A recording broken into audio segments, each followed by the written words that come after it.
si čas schovává, mění majitele, vzpomínky uchovává. V roce 28 Tomáš Baťa zámek získal, jeho rodině patřilo, než válka vše změnila. Nyní v soukromých rukách ticho ho podporuje, přesto v srdcích lidí stále rezonuje.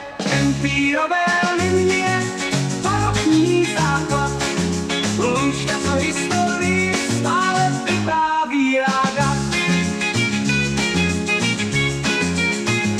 Zámek Lunšťa v srdci si čas schovává, mění majitele, vzpomínky uchovává.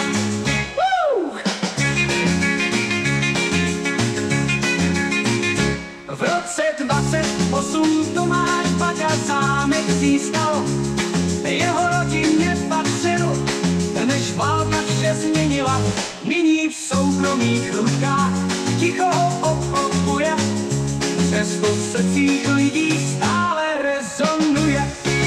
Empírové linie, barokní základ, Lunšťa, co historii stále vypráví ráda. Zámek Lunšťa v srdci čas schovává, mění majitele, vzpomínky uchovává.